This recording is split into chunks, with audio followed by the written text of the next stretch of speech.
ఏమిటండి అలా కొత్తగా చూస్తున్నారు? ఎప్పుడు చూసినా కొత్తగా ఉంది, ఎంత చూసినా చూడాలనిపించే నీ అందం. ఏ అందం ఆరాధనకు ఆధారం అవుతుందో ఆ అందమే ఆడదాని కష్టాలకు కూడా కారణం అవుతుందని మీకు తెలియదా అండి? అదేమిటి జానకి? అవునండి, సీత అగ్ని పరీక్షకు ద్రౌపది కష్టాలకు కారణం ఈ అందమే కదండి. జానకి, నువ్వు మామూలు మనిషి కావు. అవునండి, నేను మహనీయుని భార్యను. పవిత్రమైన మీ పరిచయ భాగ్యం లభించిన అదృష్టవంతురాన్ని. ఎవరది?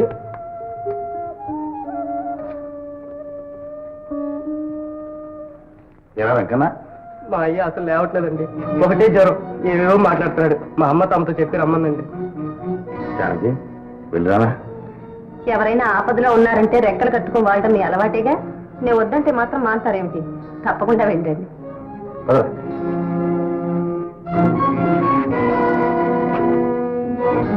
అక్క, అయ్యగారు.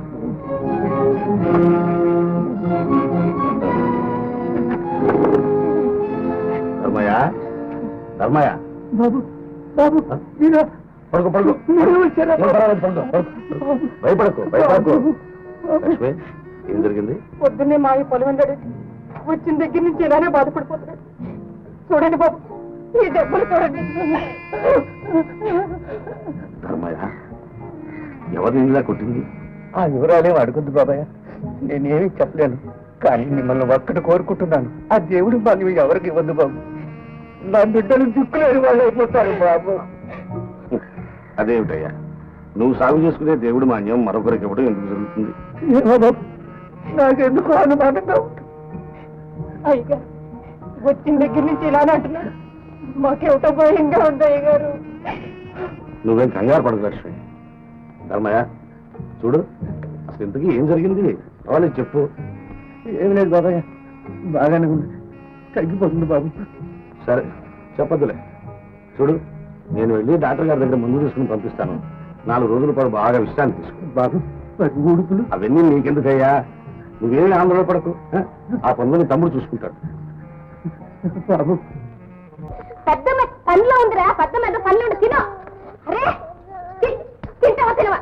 తినో, తిందా మన ప్రాణం తీసుకురా. అయ్యో రాగా, ఎందుకు వాడిని ఊరిని ఏడిపిస్తున్నాలా? చూడక్క, నువ్వేదో పనిలో ఉన్నావని వాడికి నేను అన్నం పెట్టకపోతుంటే నువ్వే కావాలని మారం చేస్తున్నాడు. ఫోన్లే, నేనే పెడతాను. ఇలా నువ్వు ఇలా గారం చేస్తే వాడు ఎందుకు పనికిరాడు. చూడు రాధా, పిల్లలు పైకి రావాలంటే భయపెట్టే కన్నా గారం చేయడమే మంచిది. నువ్వు వెళ్ళి ఏవో నీ ఇష్టం. ఏది బాబు, మళ్ళీ ఒకసారి ఏ తిని. ఏమిటి అల్లరి, సిగ్గులేదు? పెళ్ళేడు వచ్చింది ఏమిటి అది?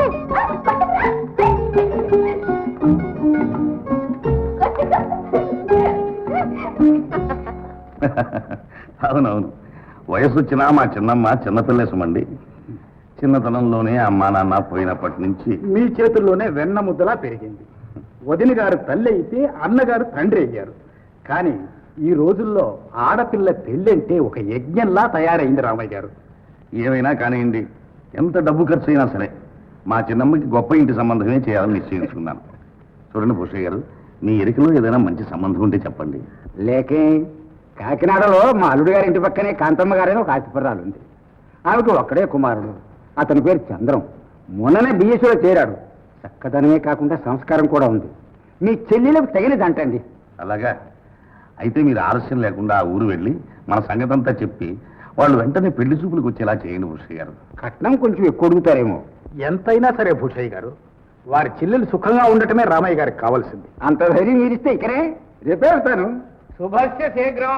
చక్కటి సంబంధం చూడు భూషయ్య. రామయ్య గారు అంటే మన ఊరికే మగుటం లేని మహారాజు. చక్కటి మాట చెప్పారు కర్ణం గారు. ఒట్టి మహారాజే కాదు, మంచికి మారు పేరు కూడా. అంతేకాదు పానకాలు, ఆ భద్రాచల రామదాసులు వారే ఈ జన్మలో రామయ్య అయి పుట్టారు, మనలాంటి భక్తుల్ని పునీతులను చేయడానికి. అవును, ఈ మధ్య చావబోయే ధర్మయ్య బ్రతికారంటే ఆ రామయ్య గారు చల్లని చెయ్యే కారణం. అవునవును. కూరుకోండయ్యా, మనిషిని మరీ పైకెత్తితే ఉన్న మంచి కాస్త చెడుగా మారే ప్రమాదం ఉంది. నేను మీలాంటి మనిషినే. అది సరే గాని వేళగానే వేళ మీరంతా ఇలా కట్టకట్టుకు బయలుదేరారేమిటి? ఏం లేదు రామయ్య గారు, దేవుడు మాన్యం చేసే ధర్మే మొదలుపడ్డాడుగా పాపం. 10 ఎకరాల కుండ్రా ఈ వార్ధక్యంలో ఈ జబ్బుతో ఒక్క రెక్క మీద ఎలా చేసుకుంటాడు చెప్పండి పాపం. అందుకే మా నాగులు తమ నా భూమి అడగడానికి వచ్చారు. ఓహో అలాగా. ఏదో పిల్లలు గలవాడు, వచ్చే లగ్నాల్లో పెద్ద పిల్లకి పెళ్లి చేయాలనుకుంటున్నాడు. రాయుడు గారు కూడా మీతో ఒక్క ముక్క చెప్పి ఈ భూమి కౌలు చేసుకోమన్నారు. కరణం గారు, మీరు పెద్దలు, సర్వం తెలిసినవారు. దేవుడి మాన్యాన్ని అడిగే ముందు ధర్మయ్య పరిస్థితిని గురించి కొంచెం ఆలోచించి ఉండవలసింది. ధర్మయ్య నాగుల కంటే పేదవాడు, చేతికందని పిల్లలతో సతమతం అవుతున్నాడు. వంశపారంపర్యంగా ధర్మయ్య చేసుకునే దేవుడి మాన్యాన్ని కష్టకాలంలో అతని కడుపు మీద కొట్టి నాగులకి ఇవ్వమండం ధర్మమేనంటారా? అదే స్థితి మనకొచ్చిందనుకుని ఒక్కసారి వెనక్కి తిరిగి ఆలోచించండి. రామ రామ రామ రామ, అటువంటి స్థితి విరోధులకు కూడా రాకూడదు. కాకపోతే మరోలా అనుకోకండి, వస్తాం.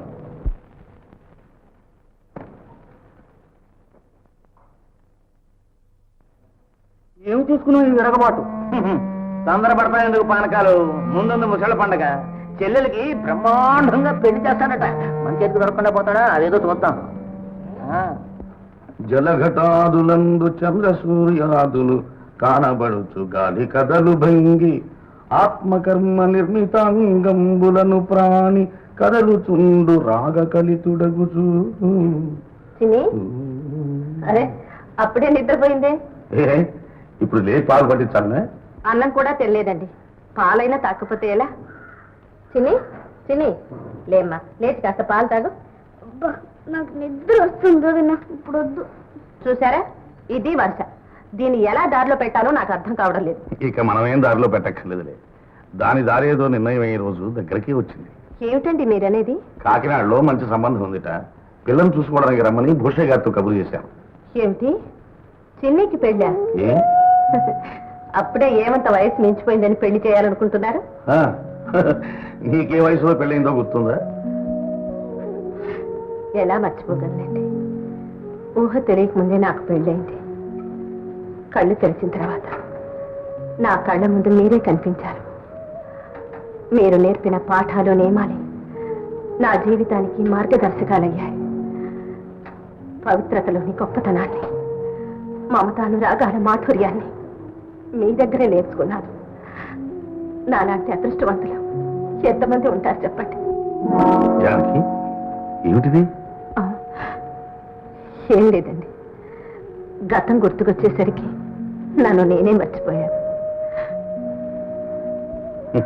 పిచ్చిదాన, నీలో నా పట్ల ఉన్న ప్రేమాభిమానాలు, శ్రద్ధాశక్తులే నన్ను ఒక మంచి మనిషిగా నిలబెట్టాయి. ఎప్పుడు నా నీడలా ఉంటూ నా యోగక్షేమాలే నీ నిద్రాహారాలనుకునే నువ్వు నా పక్కన లేకపోతే నాకు జీవితమే లేదు జానకి. ఏమండి, దయచేసి అలాంటి మాట్లాడకండి. ఏం జానకి, ఎందుకలా భయపడ్డావు? మన రామాలయం గంటలేగా, అలా ఎన్నటికీ జరగదు అని గుర్తు చేస్తున్నాయి.